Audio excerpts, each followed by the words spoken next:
What is good, all you cool cats and kittens? This is your Commissioner Tim coming to you live with the recording and a video. I finally figured out a good software. I hope it's going to be easy to use, so it allows us cut time and for me to be able to do videos even when I'm traveling on the road.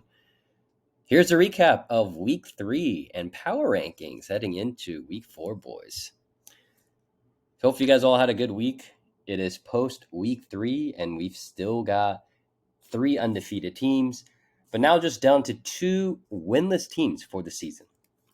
This week had 2 of the closest matchups of our young season so far, with both games that were close heading into the last minutes of the Monday Night Football game to decide. Gotta say, though, it might really be that it's Miami's world and we're all just living in it. Devin Achane and Raheem Mostert, both over 40 points. Needless to say, the fantasy leaders for this week. Sam Laporta for the Detroit, the rookie tight end, looks like a true get for Kyle. And staying on top of rookies, on the topic of rookies, CJ Stroud looks like the QB1 in a redraft for the rookies through 3 weeks of play. And Tank Dell looks like a true NFL caliber player. What a get and what a stack for Mr. Brandon, picking up Dell with the 10th pick in the 3rd round. All right, so let's get started with our Nostradamus pick'ems of the week. You guys all did a great job. I love that we're doing this right now. We're going to move over to matchup number 1 for week 3. It's the freebie week with between 2 shots, no cup, and the Moncton Meerkats. This one wasn't particularly close, as most of the weeks with facing Eve is going to do that. Moncton Meerkats moves to 2-1 now after having that season opening loss against Brandon. Moncton Meerkats rattles off 2 straight wins, single-handedly good victory. Congrats on the freebie for everyone in the league. Obviously, Moncton Meerkats take this, but 2 shots no cup has been continuing to see gains to its weekly output week over week. Great to see everyone in our league for week 3 with 2 starting quarterbacks. But in all honesty, with the roster that you have, Eve, I do appreciate you. I want to give a call out to you, Eve, for staying on top of the waivers this past week, as well as this week, picking up Jameis Winston. So you should have another week in week 4 with 2 starting quarterbacks. All is good in the world. But Kyle's got to be pretty thrilled with Devin Achane. He was pretty hyped up coming into the season. Devin was. Hope this gets Devin Achane more established in the backfield. I know it's a little crowded, but it really seems like both Mostert and Achane might be able to put some consistent fantasy outputs week to week. And it gets Kyle to buy into making rookie picks more going forward, because I know he didn't really want to pick rookies, but man, what a first year for rookie picks that Kyle's had. He's hit every one of his 3 picks: Devin Achane, Jaden Reed, and the aforementioned Sam Laporta, all between the mid-second and the late 3rd. So what great value. In terms of the Nostradamus picks, unanimous across the board, so great. Congrats to everyone getting the free points here. Moving over to number 2 matchup, we had the Brady Stir Dynasty going up against Huge Dicka. This was a pretty, I think, would have been a nice one for Huge Dicka to win, given that he now slips to 1-2 with playoff ambitions. Not what you ever want to be necessarily doing. The matchup wasn't necessarily particularly close after the morning games on Sunday. Brady Stir Dynasty does take the easy victory here. I thought this game was going to be really interesting, in particular for the season-wide implications. Brady Stir Dynasty, after scoring 170, Ryan is starting to be at the top of that first tier that's seemingly forming in our league in terms of the points for through the first 3 weeks. Brady Stir Dynasty is definitely a contender, and I think once Jamar Chase really gets going, and I don't think week 3 was necessarily a breakout for him. If anything, it's probably more a representation of the average types of weeks that Jamar Chase will be having. Once Jamar Chase actually starts to get going, I think it's going to be really, really hard to count Brady Stir Dynasty out in any given week with the roster that he has and with the Miami breakouts that everyone's experiencing, and him also having the stack with Tyreek Hill, who seems to be the better stack than Jalen Waddle, with Tua at QB1 for him. For Huge Dicka, well, I'd say it's clearly the favorite to get the sixth seed for the playoff spot over Wooksy, who I think is the close contender for that last playoff spot besides Travis. I actually don't think the gap between the two right now is particularly that wide. With the season injury to Mike Williams for Huge Dicka, I think we'll see what kind of moves Travis makes over the next few weeks. And I mentioned on Sleeper, I think this upcoming week 4 is going to be quite the week for him with potential season implications. All right, moving over to the Nostradamus picks here. Good job. There was a 7 out of 3. We didn't have any necessarily anything closer than 7 to 3 in terms of the picks. So this is one of the two, I believe, matchups that went 3 to 7. No upsets because the majority got it right. Congrats to Ryan and everyone that got it right. All right, let's move over to matchup number 3 for Bills Mafia and Kevin's. It was a simple victory, but I'm sure Brandon's got to be thrilled. He's sitting at 3-0 after so many injuries that he's had on his roster to start the season. Obviously, it's due to the extremely favorable scheduling to date. Brandon's in his own tier against the opponent's points against that he's experienced. He's basically had no competition, at least in the weeks that he's at matchups for. And so even after a poor outing here, scoring just under 103 points this week, he still is undefeated, one of the 3 teams to be sitting 3-0. But he's only been in top 4 in scoring once through the first 3 weeks. This week in particular, at 1 of 3, finishing 8th. So he really could be just easily 1-2 during these injuries, which really all likely but removes him from contention for a bye week. But he's definitely one of the favorites beyond for the bye week, given that he's here with the injuries that we know he's going to be coming closer to his full potential later in the season, especially because he gets the benefit of starting 3-0.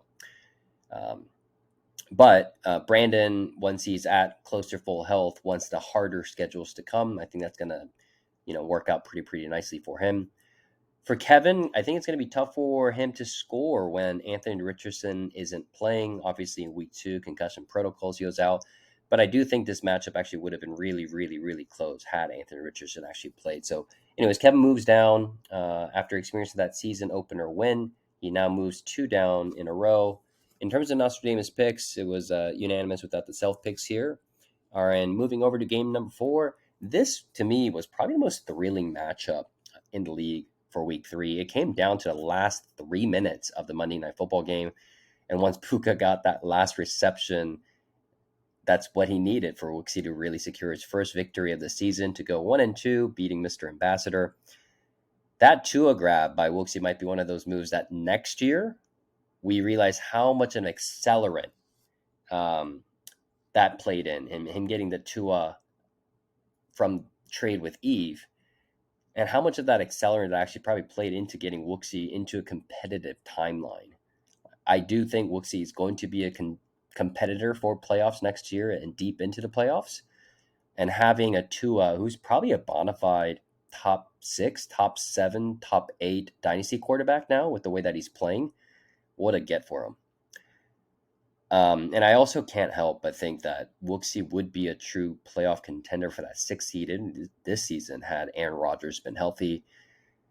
But for Sergey, you can start to actually see some of the positions and players where you think he's actually going to be pretty strong at in Dynasty for years to come.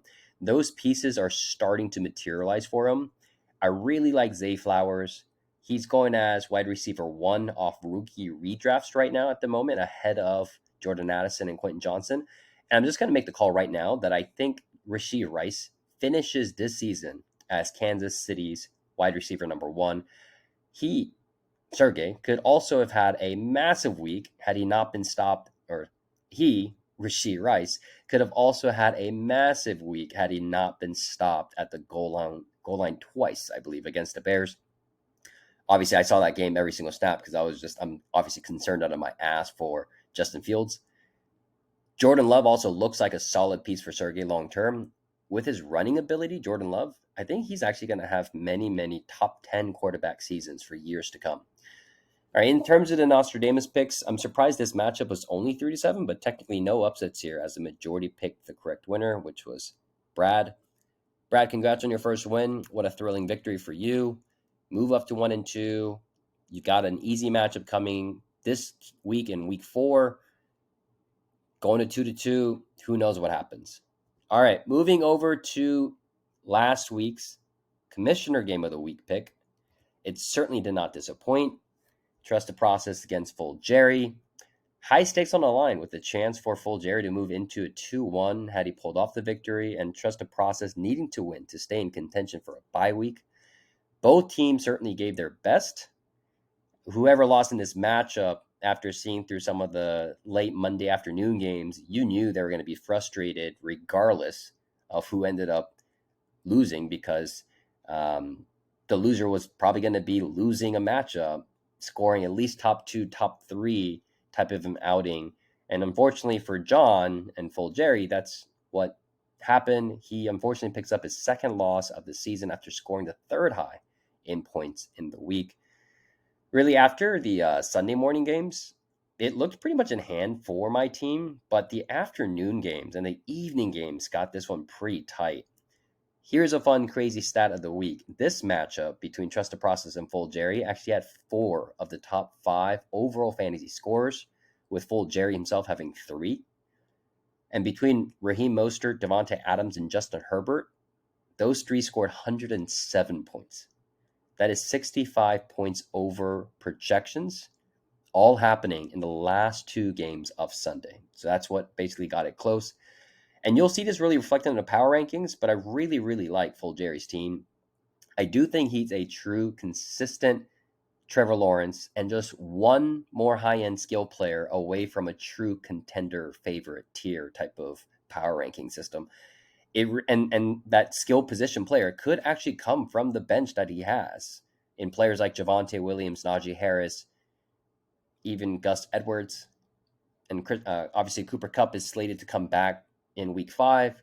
He's probably going to be throttled back in, but if he's even the shadow of what he was a couple years ago, I think John's going to be in really, really good hands here, as long as Trevor Lawrence is able to get consistent with that Jaguars offense.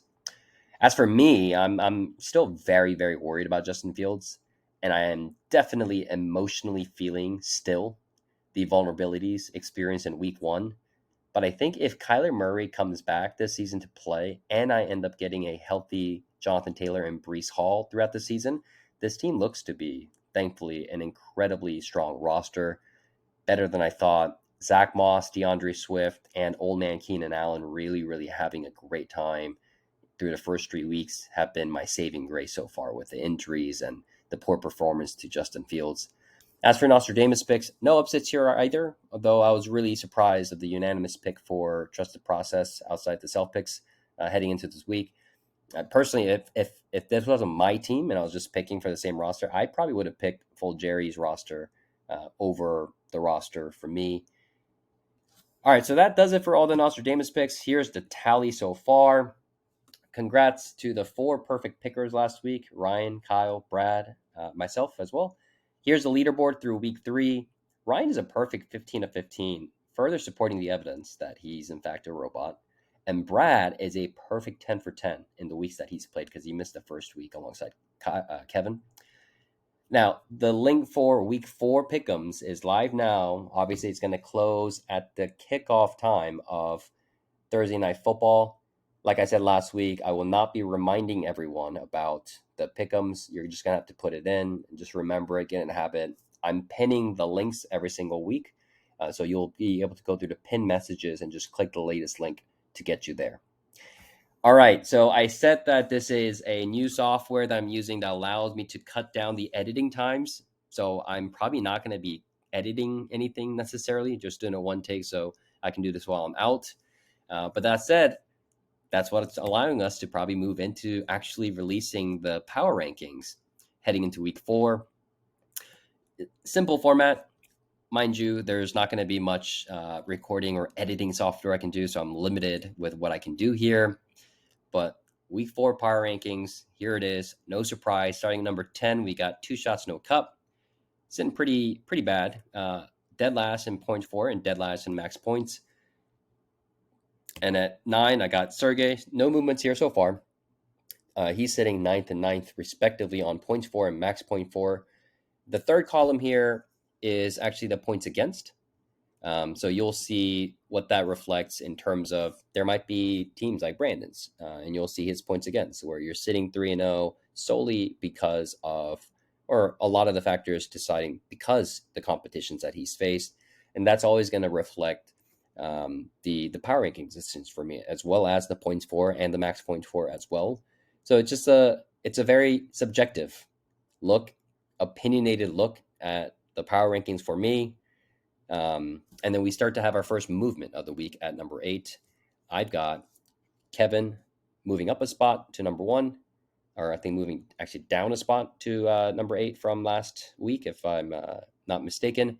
He's sitting at 8th and 8th, respectively, here. Has not really faced a hard schedule to date. In fact, he's had the second easiest, so 9th hardest in the league so far.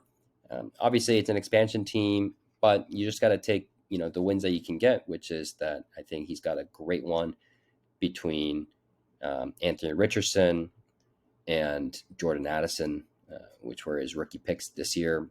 I think those are going to be great pillars for him for the rest of the dynasty next few seasons. At number 7, we have Brad, I believe, moving up a spot again. It's late night right now. I'm just trying to get some videos out, so don't kill me for the typos here. But we got Brad here sitting at number 7, sitting 7th and 7th, respectively, on points for and max points for as well. Brad, however, he is thankfully sitting at 1 and 2, but he's also had the worst luck so far of facing the hardest schedule to date. And as that schedule starts to even out, starting with this week when he goes up against Eve, I think you're going to start to see some of his wins actually reflected. So I think it's actually a great thing that he's sitting at 1 and 2 and not 0 and 3, because he's currently tied with Travis, who's probably going to be his primary competition for that 6th and last playoff seed. Moving over to number 6, we've got Huge Dicka. He's sitting at 5th and 6th, respectively, in points for and max point for. Had an average middle of the road points against here. So far, just not necessarily anything that's happening. It's been inconsistent for him. There's been weeks that's very, very low, and then there's weeks that he goes off at. We'll see what this team really, really represents and looks like. I think it's going to start to settle in probably around mid-season. We'll start to really, really see not just where Travis himself is, but how the league is actually shaping up in terms of the tiers that it's forming. All right, at number 5, I have Full Jerry here. It only represents one spot increase. I do really, really like John's roster. It's just really hard for me in the early season power rankings before the playoff seedings are set to put him any higher, solely because the early season part of the power rankings is going to be largely weighed on the probability to make the playoffs. Sitting at 1 and 2, obviously you're going to have to give up against teams that are sitting 3-0 and 2-1. But I do really, really like Full Jerry's roster here. Like I said, I think he's one skill player being elite, which I think could be any one of his good name players on the bench. And it's going to be consistent plays from Trevor Lawrence. And those two things are the only thing that's probably preventing him from being true contender in my mind. All those things are very, very plausible. And just the fact that you only need 2 to be a contender is actually a really, really great thing for John's roster with all the moves that he's made to want to become a contender after missing the playoffs last year. So great things are ahead in store.